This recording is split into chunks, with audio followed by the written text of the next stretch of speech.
Hi friends, అందరూ ఎలా ఉన్నారు? బాగున్నారు కదండి. ఈరోజు మన రెసిపీ వచ్చేసి బెండకాయ తాలింపు అండి. ఈ బెండకాయ తాలింపు ఎలా చేయాలో చూసేద్దాం. చూడండి, ఈ విధంగా బెండకాయలు చక్కగా కడుక్కోండి. నీటిలోన శుభ్రంగా కడిగేసి మనము ఈ విధంగా కింద పెట్టేసుకుందామండి. ఇవన్నీ కూడా మనము బట్ట తీసుకొని ఒకటి నీట్గా తుడిచేసుకుందామండి. క్లీన్ చేసుకుందాం బట్టతో. ఈ విధంగా చిన్న చిన్న ముక్కలుగా బెండకాయలని కట్ చేసుకుందాం. కడాయిలో వేసుకుందాం కట్ చేసేసి. చూడండి ఫ్రెండ్స్, అన్నీ కట్ చేసుకున్నాం మనం. ఇప్పుడైతే గ్యాస్ వెలిగించేసి గ్యాస్ పైన కడాయి పెట్టేసుకున్నాం మనము. ఇందులో బెండకాయలు కూడా పెట్టుకున్నాము ఆల్రెడీ. ఇప్పుడు గరిటతో ఇది చక్కగా కలుపుకుందామండి. ఈ విధంగా మనకు ఇవన్నీ చక్కగా వేగాలి. ఇందులోకి మనం ఒక స్పూన్ ఆయిల్ వేసేద్దాం. ఆయిల్ వేయడం వల్ల చక్కగా వేగుతాయండి. ఇందులో ఉన్న బంక్ అనేది అంతా వెళ్ళిపోతుంది. మనకు ఈ బెండకాయలు వేగాలంటే ఒక 15 నిమిషాలైనా పడుతుంది. ఈ విధంగానే చక్కగా కలుపుకోండి గరిటెతోన. చక్కగా ఫ్రై కావాలి మనకు ఈ బెండకాయ అనేది. ఫ్రెండ్స్, నచ్చితే లైక్ చేయండి ఫ్రెండ్స్. సబ్స్క్రైబ్ కూడా చేసుకోండి నా ఛానల్ని మొదటిసారి చూసేవారు. చూడండి, ఈ విధంగానే కొద్దిగా ఇంకా ఆయిల్ వేసుకున్నాను నేను. త్వరగా వేగుతుంది అనమాట మనకు ఆయిల్ వేయడం వల్ల. చూడండి, ఈ విధంగా చక్కగా కలిపేసుకొని మనము ఇది ఫ్రై అయ్యాక పక్కన పెట్టేసుకుందామండి మనం. చూడండి, ఇప్పుడు గ్యాస్ పైన మనం కడాయి పెట్టేసుకొని 2 స్పూన్లు ఆయిల్ వేసుకుందాం. మనకు ఆయిల్ అనేది వేడి అవ్వాలండి. గ్యాస్ కొద్దిగా ఫాస్ట్గా పెట్టేసుకుందామండి. చూడండి, ఇప్పుడు ఆయిల్ మనకు వేడి అయ్యింది. ఇందులోకి కొద్దిగా జీలకర్ర ఆవాలు వేసుకుందామండి. ఇప్పుడు ఇందులోకి ఎర్రగడ్డలు అండి, ఒక 2 ఎర్రగడ్డలు, పెద్ద సైజు ఎర్రగడ్డలు అండి, కట్ చేసి ఈ ఆయిల్లోకి వేసుకుందాం. కరివేపాకు కొద్దిగా వేసుకుందాం. ఇప్పుడు గరిటెతో కలుపుకుందామండి. చక్కగా మనకు ఇవన్నీ ఫ్రై కావాలి. ఒక 2-3 నిమిషాలు పడుతుంది. మంట ఫాస్ట్గా పెట్టేసుకొని చక్కగా మనము కలిపేసుకుందాం.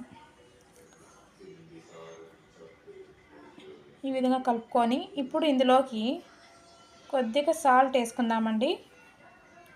ఉప్పు వేయడం వల్ల మనకు ఎర్రగడ్డ అనేది తొందరగా వేగుతుందన్నమాట.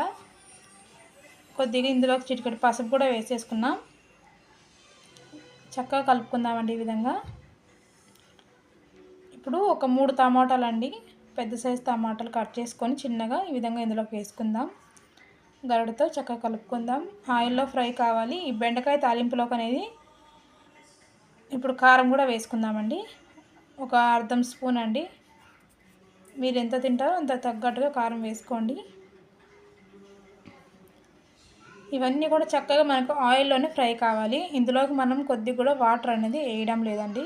చూసారు కదండి, నేను ఒక అర్ధ కేజీ బెండకాయల్లోకి చేస్తున్నాను తాలింపు అనేది. చూడండి, కొద్దిగా తాలింపు. ఇప్పుడు ఇందులోకి ఒక 5-6 ఎల్లిపాయలు దంచి ఇందులోకి వేసేసాము. ఎల్లిపాయ వేయడం వల్ల చాలా టేస్టీగా ఉంటుంది బెండకాయ తాలింపు అండి. చాలా అంటే చాలా టేస్టీగా ఉంటుంది. ఇవన్నీ చక్కగా మనకు ఆయిల్లో ఫ్రై అయిపోతున్నాయండి. ఫ్రై రెడీ అయింది. ఇప్పుడు సరిపడంత ఉప్పు వేసేసుకున్నాం మనం. మరొక్కసారి గరిటెతో కలిపేసుకుందాం. ఇప్పుడు ఇందులోకి మనం బెండకాయలు వేపి పక్కన పెట్టుకున్నాం కానీ అవన్నీ కూడా ఇందులోకి వేసేసుకుందాం. ఇవన్నీ వేసేసుకొని మరొకసారి స్లోగా గ్యాస్ పెట్టేసుకోండి. స్లోగా గ్యాస్ పెట్టేసుకొని గరిటెతో చక్కగా కలుపుకుందాం. అదేవిధంగా చూడండి, ఇదంతా కూడా మనకు చక్కగా మిక్స్ అవ్వాలి బెండకాయలోకి తాలింపు అనేది. అప్పుడు టేస్ట్ చాలా బాగుంటుంది బెండకాయ తాలింపు అనేది. మొదటిసారి నా ఛానల్ చూస్తుంటే సబ్స్క్రైబ్ చేసుకోండి ఫ్రెండ్స్. మరెన్నో వీడియోలతో మీ ముందుకు వస్తూ ఉంటాను. వీడియోలు చేస్తాను. ఇంకా ప్రోత్సాహం అనేది నాకు ఉంటుంది.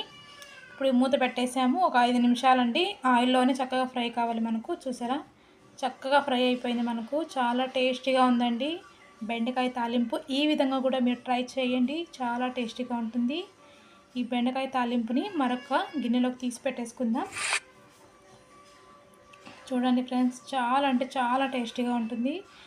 ఈ బెండకాయ తాలింపు అన్నంలోకైనా చాలా బాగుంటుంది, చపాతీలోకైనా సూపర్గా ఉంటుందండి. వేడి వేడి చపాతీలు చేసుకొని బెండకాయ తాలింపు 2 తింటే సూపర్గా ఉంటుందండి. నచ్చితే లైక్ చేయండి, సబ్స్క్రైబ్ చేసుకోండి ఫ్రెండ్స్.